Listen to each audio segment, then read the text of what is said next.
Is Felger and Maz your favorite afternoon show? Yes, yes, yes, yes, yes, yes, yes, yes. Felger and Maz. Pass along the near side to Krebs, trying to regain entry. They turn it over there. Hampus Lindholm's got Pastrnak going long. Steps in and scores! Boston on the breakaway with the overtime game winner. And we're going back to Boston. After dozens and dozens and dozens of cherry-picking, zone-flying, stat-humping breakaway attempts from David Pastrnak, they finally got one. Wouldn't you know it? What does that make them, like 1 for their last 50? I don't know. I kind of lost track. What does that make it? Like all the times he did that where you gave up goals, and he finally got one. So I say if I put that all together, I'd say you're like a minus 48. But you finally he got one. You know what? Big Jim Murray, Mark Dondero. It's pasta for dinner. It's pasta. I figured you'd be obnoxious about Oh, this. my God. I'm not the biggest fan of him either, and I'll tell you, with the puck on his stick as he was driving to the net on Lyon, I still expected him to crash into him or F it up in some way. How he pulled it off to get that goal was nifty. Like, that was a sick play. But, he was that close to go sliding into the goalie and breaking the goalie's legs because, as usual, he's just out of control and everywhere. I'm just glad he did something. He finally got one. One for his last 50. Congratulations. One for your last 50. Excellent. And you can go ahead, that's 617-779-0985. The good news is if you can clip that and send that around the league and get someone to actually think he's a legit franchise player and a pillar of a franchise and a franchise guy, and you can get someone to trade you something real for him because they pretend he thinks he might be if you can take that clip and actually get something for him, then there's the value of it right there. But congratulations, one for his last 50. That's my opening thought. I'm sorry, Jim, go ahead. I thought he was completely invisible in that entire game up until that moment. So good. Finally, you did something. And I think he's been kind of nothing in this series, but especially in that game up until that overtime game winner. And was he onside, offsides? I don't really care. I'm glad that they extended this thing. We'll get to that further. But they didn't embarrass themselves last night. That's all I was looking for, although it did start kind of embarrassing with that awful Kastelik penalty that led to the Dahlin goal. And it's like, okay, this thing's already 1-0, and it feels like an instant, like this is going to be one of these type of nights. But I liked their game. They seemed more stable than the Sabres were last night. They slowed the game down. They made it tougher for them to make shots. It's not like you left that first period like Sunday with them making 20 shots on goal or whatever the hell it was. I think this series now feels like, to me, who's our adult diaper sponsor? North Shore Adult Diapers? Yes. North Shore Adult Diapers. This is going to come down to which team needs the North Shore Adult Diapers less. Because I thought the Sabres kind of showed up and crapped their pants last night. You think so? I do. What'd they really do wrong? I thought they seemed tight. They felt to me what I thought might happen to this team in this series, in that I felt like they had a lot of pressure on them in that game as a relatively young team. That they're at home. They seemed nervous to start the third period. You had a quick turnover from them that led to a good chance. Lions stopped it. Tuck gets the dumb high stick penalty. Either way, to me, the Bruins seemed like the more stable operation in that game last night. The Sabres were like, at home, got to close it out. Ugh. They were holding their sticks a little bit too tight to me. So I think that's a fair point. That Buffalo might have been tight. They didn't play with reckless abandon with a chance to close it out at home. That is true. They did play tight, but I don't think they played poorly. No, not poorly, just tight. And so to the North Shore, game could have gone either way. Yeah, but it is funny to me. So what are they now? 1-2 at home in this series. The Bruins are 0-2. These teams are just kind of rough at home. Like, oh God, the pressure. It's just too much. But that's the NHL playoffs. So again, Mark Dondero in our update studio. Big Jim for Maz. Who are you now in on, Mark Dondero? Who you were, I guess, previously out on? Jeremy Swayman. You're in? I'm in terms of what he's done recently in this series, the way he sort of carried himself. Like I said in the email exchange, I would still trade him. I would have traded him. I think they need more depth. I think they need more scoring, everything along the lines in terms of the guys that are actually on the ice. I don't value the goalie as much as other people, whatever. But I like the fact that he was barking at the bench. I think they deserve that. I think, especially with a team that doesn't have a captain, I like the fact that he kind of took ownership and did that. I like the fact that he called the timeout and acted with conviction. And obviously, I like the way he played in the third period. But I'll just say this based on your opening take. I'm not here for that. I'm not here for Pastrnak negativity. And I understand if you want to be frustrated by some lack of production, I'm with you. He's the best offensive player, arguably, really good player in the league.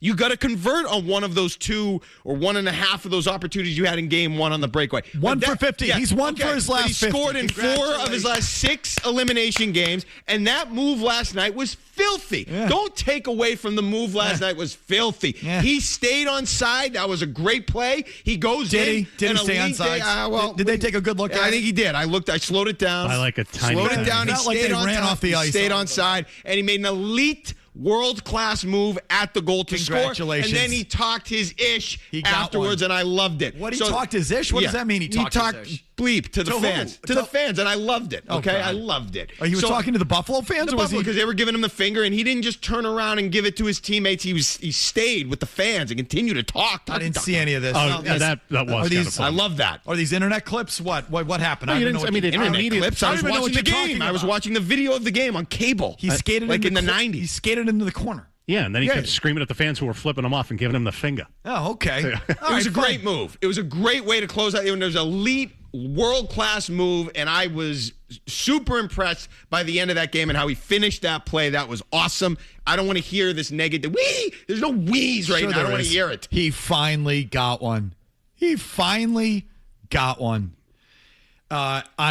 On something he has just been doing incessantly for months. He even continued it into the playoffs.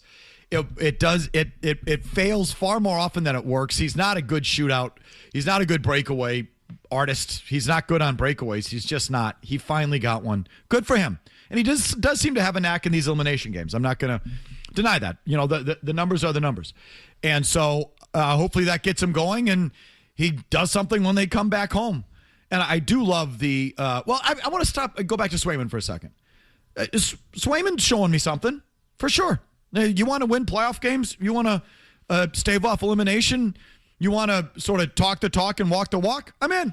Yeah, you bet. Like I don't blame him for calling that timeout in game 2. I'm not necessarily, I didn't blame him for barking at the team coming off the ice the other day. I'm just pointing out the fact that I think he had to call the timeout for the coach and pull himself off the game for the coach because the coach might be asleep at the wheel. And it's sort of a symptom, a sign of a team that just is a panic sandwich when it matters most.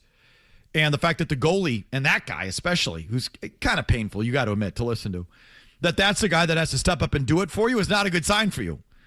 But I'll give it to him. Sure. Oh, he's been excellent. You want to do all those things and then win playoff games? It's really all I care about, winning playoff games.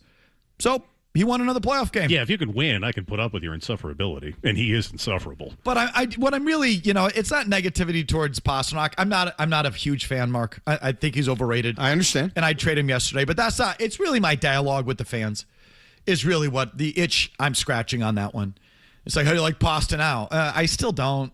I really don't. If you can get someone to believe that he's a true franchise player, and you can get a true franchise haul for David Pastrnak, who's turning 30 this month, oh, my God, take that clip and sell it. Sell that clip. If that helps you, I'd trade him yesterday. And same with Jeremy. So how do you like Jeremy Swayman now? I like him fine. He's a fine goalie. The Vezina finalist came out. He's one of the 3 Vezina finalists. Right. Yeah. How do you like him now? I look at the Vezina finalists. That was expected. And I see Shesterkin. Is it who's the Islanders goalie? I'm sorry, Sorokin and Vasilevsky. Sorokin, Vasilevsky, Swayman. Okay, Sorokin's out of the playoffs.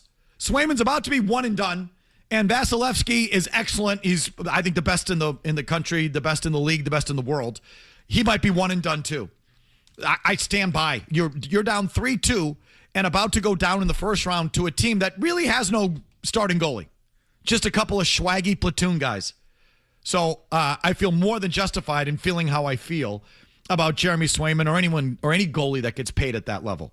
What's it really worth in today's NHL? I don't think it's worth much. Alex Lyon has been just fine.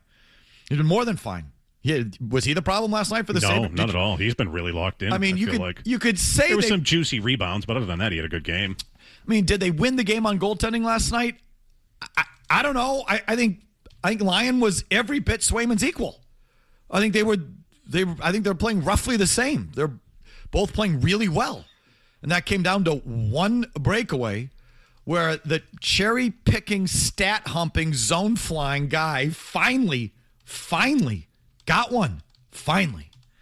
I thought you were talking about what Pastrnak said after the game, which you'll hear here in a second as they're coming back home. This fascinates me. Now they're coming back home, and they got some momentum, and this should be fun. This should be a fun, loose, raucous sort of atmosphere and night for the Bruins. Hell yeah, especially on a Friday night. Right? Like, that should be something that is just that you can get to Buffalo and the whole thing should just be a big, raucous, ballsy Stanley Cup playoff party thing. The barn should be buzzing. What's it going to be? Tight. It's going to be like a dentist visit. It's fascinating. Why do they suck at home in the playoffs? What was the stat that we had, Jim? I meant to look it up before we came on the air. Of their home playoffs since their last Yeah, Kevin looked this up the other day. Give me 1 second. Well, let me just piece it together. It's something like, since, do you have it, Jimmy? 23-29 since Game 6 in 2013 against Chicago. So since they lost the Stanley Cup Final in 2013, you said 26-29? 23-29. 23-29. However, if you back out the games against the Toronto Maple Leafs, which I think is fair to do, just like when you're looking at a Patriots record and say, well, take away the Jets, and what would their record be? Take away the Toronto Maple Leafs. And since that Stanley Cup Final, they are, I thought you said 13-29? 16. 16-29 at home. Yeah, because it was 7 wins against Toronto. I think they've lost their last 8 at home. Sounds right. I think they've lost their last 8. I think they might be 3-10. Something like that. I'll firm up these numbers for you. But they're bad. They're bad at home. Those numbers are right, Mike. You're right. So they're 3-10 in their last 13. They've lost their last 8. And take out the Leafs. And they're 16-29 over the last 13 years. Why? It's a tightness thing. It's a feel thing. Why? You know what the answer is? You. It's you people. I'll explain. 617-779-0985 after these words. Now, more of Felger and Maz on the Sports Hub. Yeah, message to the fans going back to Boston now. Just be loud, please, and be patient. We're going to shoot the puck, don't worry. Why do the Bruins suck at home? It's a combination, obviously. Them and you. And honestly, I don't blame you. But it's you. Is it me when I'm up there in 315s yelling, shoot the puck? Is it that? That's what's, they're sick of hearing that? Again, what have you ever heard? I mean, I've seen a million post-game interviews with a million players. And they say, you're headed back to Buffalo. You're headed back to New York. You're headed back to Philly. What's your message for the fans? Let's go. Let's rock it. I want to hear you. Yeah, go Flyers. Have you ever heard the guy say, just be loud, please, and be patient. Please. We're going to shoot the puck, don't worry. Be patient. Please, be patient. Please. Have you ever heard a player going home for a big Game 6 with momentum on your side of the playoffs and ask for his message from the crowd, and he says, please, just relax, please, just settle down? Now, that's something you normally hear from an airline agent when people are flustered because the plane's not going to take off. Everyone, please calm down. Can you just... Listen, this is the deal, and this is why I love Bruins fans. It's why I like them so much more than Celtics fans or most of the fans in this town. You're real, and the Bruin fan, let's face it, wakes up angry. He wakes up angry.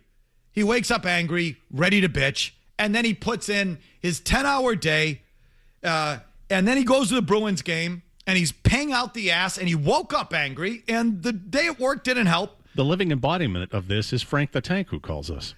And then the Bruins go out there and gag. And so what do you want him to do? The Celtics fan wakes up happy. The Celtics fan wakes up in a good mood, expecting good things, Whether they happen or not, he just wakes up in a good place and is happy. And even when the Celtics lose, you know what the Celtics fans does, right? They ignore it. No. Let's go Celtics. Like even when they lose, the crowd is happy. Let's go Celtics. They do it. That's what they do. The Bruins fan throws crap on the ice. How often have we seen it? The Bruins fan is angry. And I love you for it. And you're not going to go there and be like, oh, it's okay. It was a good season. Let's go Celtics. That's what they do when they lose the series. There's still fans in there. Let's go Celtics. The Bruins fan can't even wrap his head around that. The Bruins fan goes into the first period intermission 0-0 in a big playoff game, and they're like, boo! Shoot the puck! And, yeah, so it's a bad mix between a team that kind of wants to gag and a fan base that is expecting them to gag. Angry and expectant and impatient. And you sort of throw that together, and they suck at home in big playoff games. They do. They suck. I don't trust them at home. I trust them much more on the road. Much, much more on the road. How can you not? The sample size is big enough here over the last, like you said, 13 years. They've lost their last 8, 3 of their last 10. Take out Leafs games. 13-26 going, 16-29. 29. 16-29 going back to the start of the 2014 playoffs. Ay. There's a reason. Dodge debris. There's a reason. The Bruins fan is pissed. He walks in pissed off. And when the team gives him no reason to change his mind, they hear it, and it permeates the building. The Celtics have just the opposite thing. I think the fans are so optimistic and so supportive that I think that team walks in there to the home game and says, we got this. We got this. You know, they shoot all these horrible shots. They go in. JT! They fire off the confetti cannons.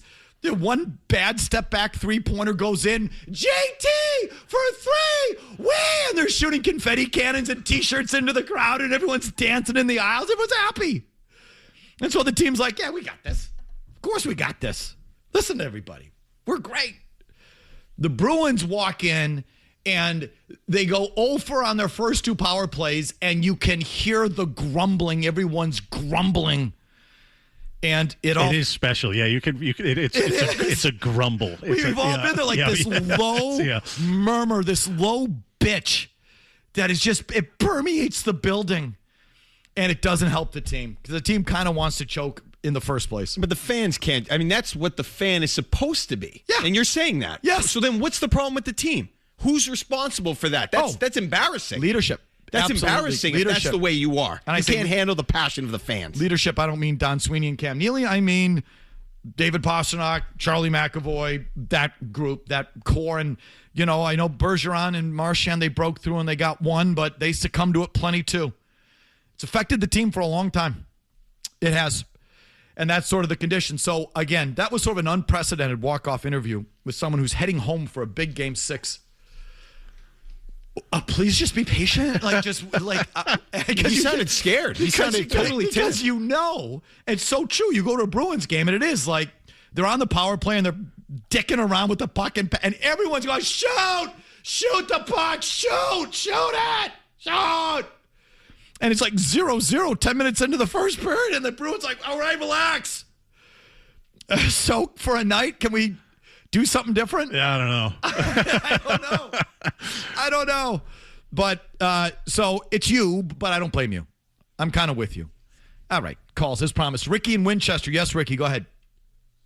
Hey, so I heard you guys coming around on Swayman a little bit, but you've been saying about his contract all the years with what's bothered you, but I actually think it's probably maybe the best on the team. I mean, if this guy's going to show up every year in the playoffs and play like this, the .930 save percentage in elimination games, and now he's a Vezina finalist, that might be the best contract. The problem is the brothers Lindholm over there both getting $8 million or something along those lines. But you're looking at it wrong. And they're playing soft sweets. So you're looking at it wrong. What's it worth to have a top 5 highest paid goalie and a top 3 Vezina finalist if you're one and done again, or missing the playoffs last year? I mean, when's the last time they won a round? A couple of years ago against Toronto. I mean, thank you. Take out Toronto. When's the last time they beat anyone other than Toronto? You had nothing but good goaltending. You have. I mean, seriously. From Raycroft to Thomas to Tuukka Rask to Ullmark, Swaim, just name it. You've always had good goaltending through this run. And what's it been good for? I'd say about a lot of teams. The Vezina finalists, yes. Sorokin, out. Swayman, about to be out. Vasilevsky, 2-2, fighting for his life. So, I mean, you're looking at it wrong. It's good for gaudy regular season records and then beating Toronto in the playoffs. Lawrence in Hanover. Yes, Lawrence, go ahead. It's Warren. Okay, Warren, go ahead. Yeah, hey, how you doing? Thanks for taking my call. The take on the Bruins and Celtics fans, perfect, because that's exactly how I feel about both teams. And Pasta's goal, I think he got lucky. I think the back checker hit him, threw him off balance, and he was able to go to the right instead of the left, and that's why he scored. I'm not going to say he was lucky. That was an elite. It was a sick move. Elite world-class move. I'm not taking anything away from it. I still think he was kind of out of control. I mean, watch it. His edges as he makes that last hard stop. He is just that close to going ass over tea kettle and just flying into the net. Yeah. What do you want him to do? He's got a guy on his back hip. He's barreling down on the goalie, puck on his skate, almost offside. I mean, I don't want him to do anything other than he did. I'm just telling you how he plays. Given that situation, as we've seen it before, I fully expected him at the speed he was going, Mark, to crash right into Lyon. Sure. But he has the skill to do what he did, and that was elite. But as he was going in there, I was like, oh, this isn't going in. And I'm trying to look it up, and they showed it. And one thing I do want to give him credit for, like you know me, I like a good list with integrity. They threw up the career Bruins playoff goal leaders, and it's just so annoying that I can't just with a keystroke get it. That should be easy enough to find. Which I'm still telling you that AI is overrated. It's not good for sports statistics. So it's not. It should be locked in. I should be able to just put in the search bar career Bruins playoff goal leaders. Simple. I think this is it. I mean, they threw it up last night on one of the telecasts I was watching. Who would you guess has the most goals in Boston Bruins playoff history? Well, I have it in front of me. But I would have thought it would have been someone like Neely. It's Marchand, right? Yeah, it's Marchand. Okay, so here's the list, though. Marchand, Neely, Bergeron, Esposito, Middleton, Krejci, Pastrnak. Cool list. Hell yeah. I like that list. List of integrity. Then it's Busick, McNabb, Bork, Don Marcotte, Ken Hodge. Okay, then we start to get to some guys that don't really hit home, but you go 1 to 7 on that list. Okay, I'll give you that. It's a good list. I like a good list with integrity. Matt in New Bedford. Go ahead, Matt. Listen, I tell you what, I'll be patient with them as long as they don't come to the rink with their heads up their asses. How's about that? See, that right there, that's a Bruins fan. Yeah. What does a Celtic fan say? I'm just happy to be there. We got away! Like, where? I need the confetti guns. Where's the T-shirts? We got this. Let's go, Celtics. And then there's this whole added thing for if you are a season ticket holder and you went to Sunday's game where it was over, it felt like in 5 minutes. You're like, this is how I wasted my Sunday, you MFers. You hold it against them. Oh, you absolutely do. You hold it against them for the next 6 times you're in the building. They have to win you back after that game. The Celtics fan, they lose to the Knicks last year and no one even remembers it. And it permeates the building. And I think the Bruins feel that pressure. And it works against them. Well, for the Celtics, too, if this thing somehow goes 7, Celtics fans look at this, well, we got a 7th game. They're not going to be pissed. Yeah. They're not pissed at all. Matt, I'm sorry. I cut you off. Go ahead, Matt. 2 quick points. Number one, am I nuts to say that I hated that David Pastrnak goal simply because he's just got rewarded for cherry picking? Yes. Other than that, I thought he had a great freaking game. He was shooting the puck all over the place, skating hard to space to find the angles to the net and ripping it top shelf every freaking time. I thought he had a really solid game right up until that goal, which was annoying, but whatever. I didn't notice him for most of the game. I think he was very conscious of not getting scored on, is what I felt when I was watching him. I felt he made a conscious effort to get back, be back, play on the right side of the puck, that thing, and it took away from a lot of his chances. Which, okay, that's how you were gonna win that game. That's how he should have played. I thought he had some offensive chances where I am sort of like, that's all you could get on that puck. Like I expect more from him offensively, and I get very frustrated by his approach. He's got such a howitzer of a shot. He's just got such an elite one-timer and shot. And I just wish he would put his head down and pick a corner more often, or try to, versus the dipsy do. And it feels like, I say this all the time, I feel like half of his scoring chances are some sort of off-speed pitch going 5-hole. But no, I thought last night he was like really responsible, Murray, which is why he didn't flash, because I think he was worried about getting scored on. And good. He had been on, going into last night, he had been on the ice for 10 of the Sabres' previous 15 goals. Right. So he should have played that way. So less of a liability. That's probably why. Yeah, and you know what? Hopefully that gets him going. Yeah. Like, I've seen it before. He gets hot. Let's see him keep shooting. Shoot. Quit with the dipsy do. Well, he doesn't want you to be yelling, shoot the puck, though. Well, listen, everyone calm down. It's a fair point. Yeah. Don't say it. Don't say. I'm not saying it, David. I'm not shouting shoot. I'm just, as an analysis, everyone please be patient. Have you ever heard anything like that? I've never heard that. It's like, I've never heard a walk-off like that before in my life. Be patient. We're going to shoot the puck. Don't worry. Okay, don't worry. Hey, Bart Scott, you just beat the Patriots. Now you headed to the AFC title. Can't wait. Or the Brady one. Everyone come get lubed up. Whatever that. I think that was before a playoff game. Yeah, start drinking early. Yeah, every time you ask a player who's heading home for a big playoff game, chance to advance or chance to extend a series, and the crowd's behind, like, let's go. Yeah, start drinking early. Not the Bruins. It's like, just be patient. It's okay. Be patient. Yeah. We're going to shoot the puck. Yeah. Don't worry. Don't worry. Don't worry. Bear with me. Bear with us. It's all you need to know. We continue after Dondero gets you updated here. Don't go anywhere. Boston's best sports talk. You can count on it. 2 plus 2 is a 5. Me sento un po' pacchiato perché Roma Felger and Maz. le usanze. Swing and a miss. Struck him out. He strikes out the side of the ninth. And Toronto wins it 3-0. The Red Sox 7th game this season with only 4 hits. Only the Guardians can say that as well. Toronto dominating on the mound tonight. Yeah, the offense first couple innings, had some guys on base, made Savage work. After that, it was a pretty quiet night, not much hard contact, and not much from this offense here tonight. Totally just wasn't the same guy he was opening day.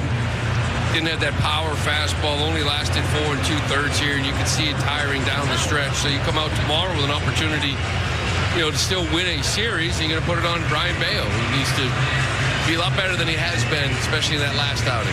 The Chad Sox. Chad. That was buzzy for like 2 days. Yeah. Good while it lasted.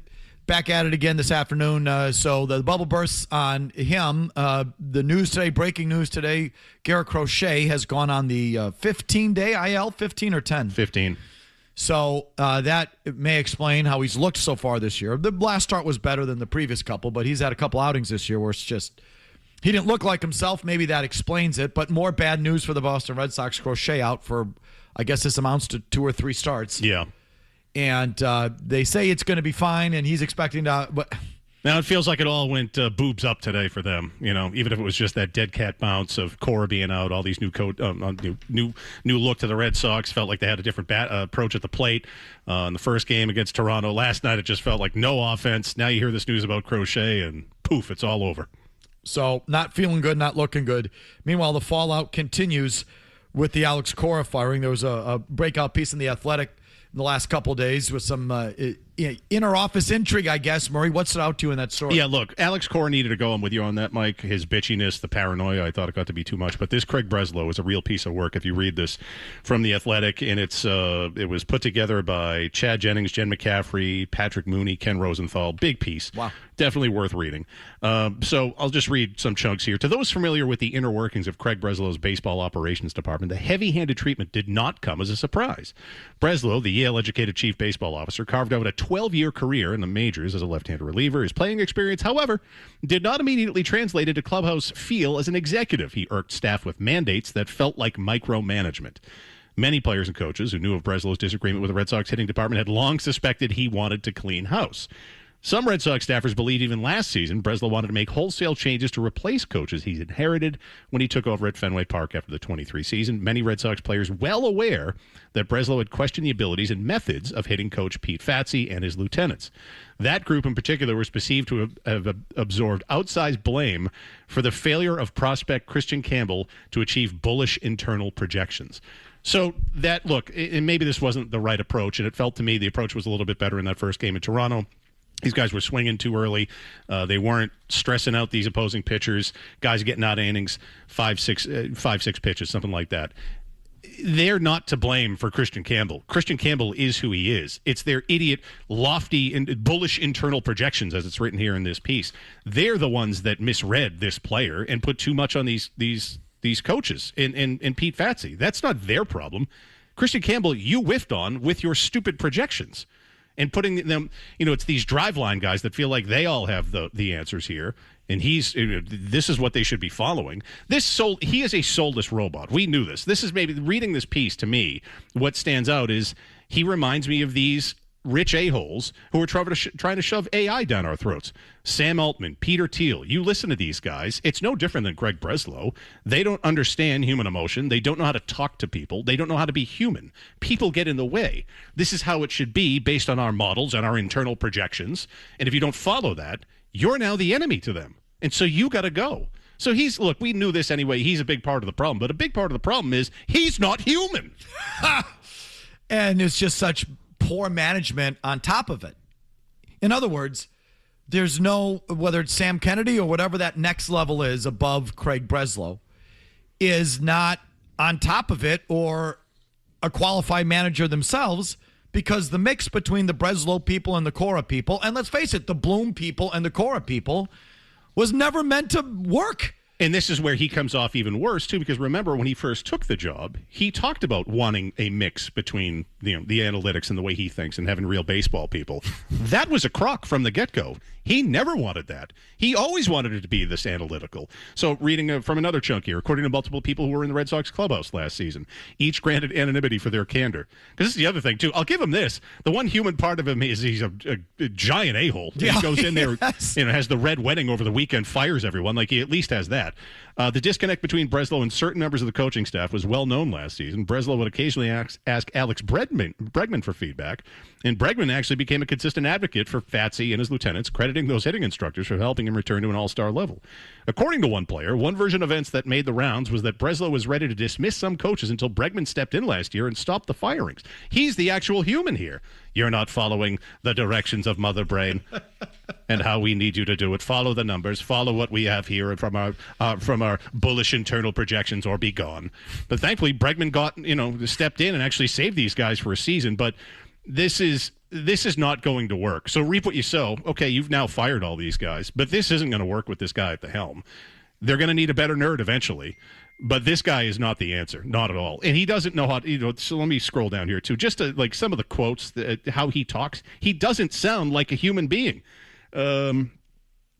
It seems like there's kind of a stigma around driveline and what it entails, Breslow said. But in my opinion, if you take a step back and think about driveline as more of a mindset or approach of development and training, you're trying to be very clear in assessing where a player is.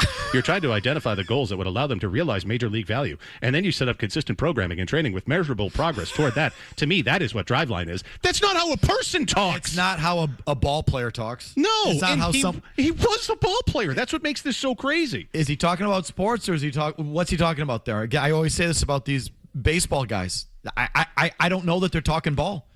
They don't sound like it. They don't use the words that we use talking sports, talking ball. Is he talking about ball? What's he talking about? No, you don't know. The home run should not be described as a clutch hit. That was a favorable outcome in a low probability event.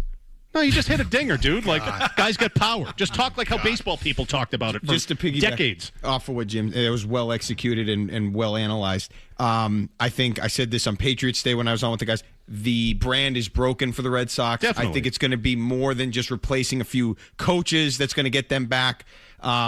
Obviously, I think that starts at the top with John Henry, but Craig Breslow, based on everything you just said and outlined, is a huge part of the problem. Not being a human, analytics over everything, that has been a huge detriment to the overall baseball operation. You'll never get me away from that, and I think that has added to the breaking of the brand caused by John Henry and not spending and with the so that if things go wrong, any little thing goes wrong because it's the way it is, it's even more magnified because everybody is so sensitive because the brand is so broken. And it's just horrible management, again, on that next level. If Alex Cora didn't work with Chaim Bloom, how is he going to work with Craig Breslow? That was never going to work. They're just cut from the same cloth. It's roughly the same kind of management style and the same kind of approach.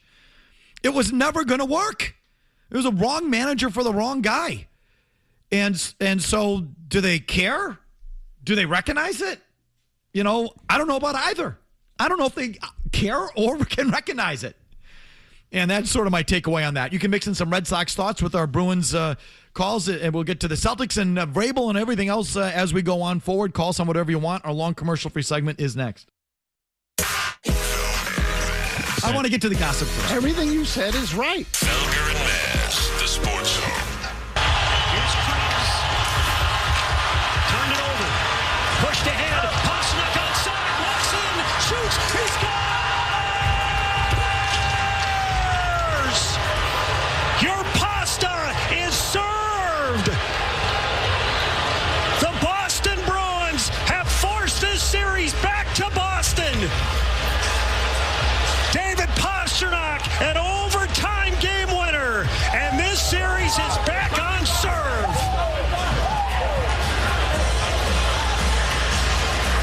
Now Buffalo hanging around. They're going to take a long look and make sure that this is an onside play. The breakaway goal, and what a finish it was by Pastrnak on an unbelievable pass. Lindholm just throws it up there. That back skate's got to be in touch with that line. And it sure looks that way because Buffalo is heading to their respective locker room. But what a finish to this hockey game. Wow. I could have used a replay on the offsides. Like, I just sort of I don't know what broadcast you were watching, but I was watching the national broadcast. Did they give me I don't recall that down the blue line plumbed?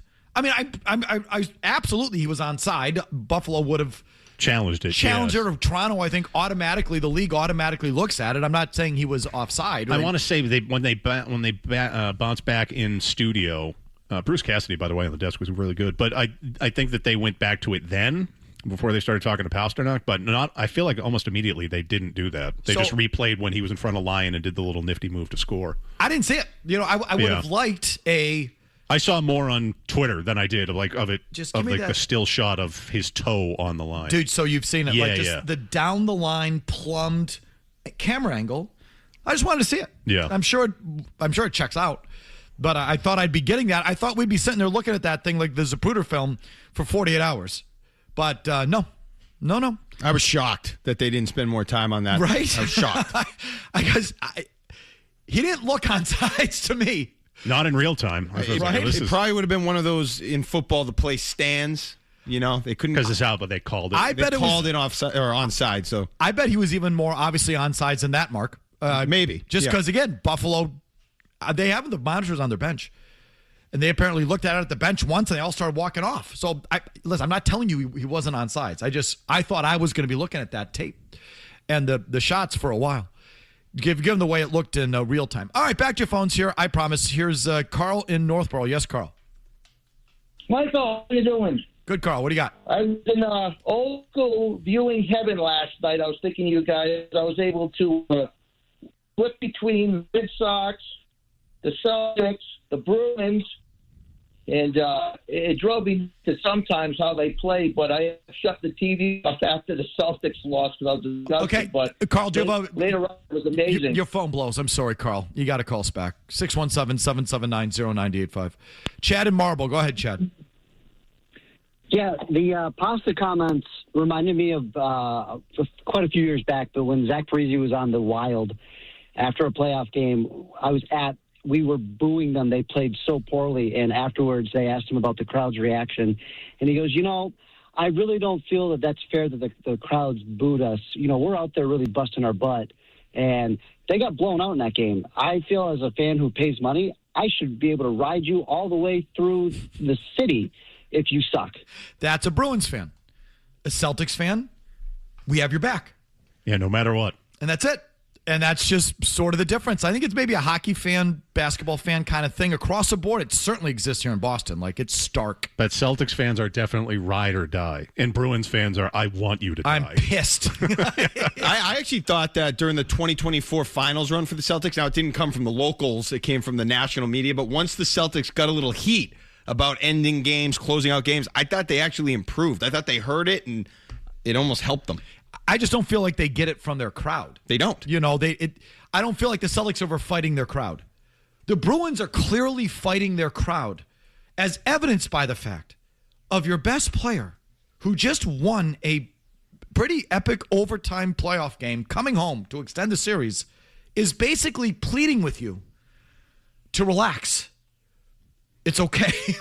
That fourth quarter last night, as the Celtics couldn't hit any shots, it felt like a Morgan there, but it didn't have the feel of anyone MFing the likes of Derek White, which is what you would get with the Bruins fan, Right. It's never like that. Like, no, we still got you, D. White. You'll come out of this. You'll shoot your way out of it. Bill in Holbrook. Yes, Bill. Hey, guys, I hate to tell you, I think somebody said on your station last week that no one will confuse Breslow with a rocket scientist, but his major in here was like micro-nuclear physics. It just seems to me he made the wrong career choice. To me, like so many of these baseball guys, they're not doing sports. is the best way I can put it. They're analysts. They're not coaches. They're not old school scouts. They're analysts. They were schooled to be analysts. They have sort of sensibilities of an analyst, the intellect of an analyst. They're analysts. They're not coaches and scouts. And I hate them. I hate them. And I hate them as, not as human beings, but that they've their philosophy. That they've invaded my world. I hate that they run my teams. I hate it.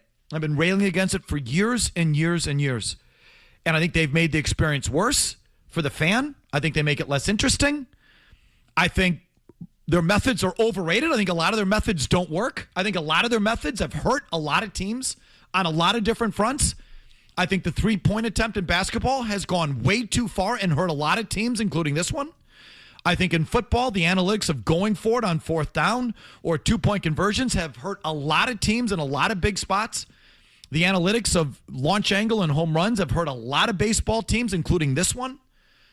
I think I'm right about it. Yeah, you're definitely right about it. In football, it ruined the Lions' chances to go to the Super Bowl a few years ago. I resent that these dumbass silver spoon owners who just inherited their teams from their daddy aren't smart enough or bold enough to turn their sports teams back over to people who are involved in sports. They just turn it over to the analysts who they're more comfortable with. I hate all of it. And so I hate Craig Breslow for what he represents. I hated Chaim Bloom for what he represents. I hate it all.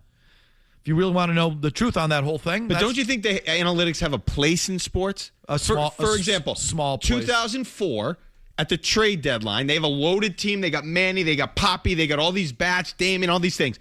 But they looked a little closer and said, we need defense. Okay, so that wasn't analytic. Well, it was looking sort of at the data and what's missing, and you plug in some guys that might not be, filled with fanfare, but they filled the need that you had to plug. Yeah, and I thought that was a nice application of it. Not living and dying by it, but just using it to just fill what you needed in that space. I guess, Mark. And there's I get OPS. That was a good advancement. A walk's as good as a hit. Oh, thank you, nerd.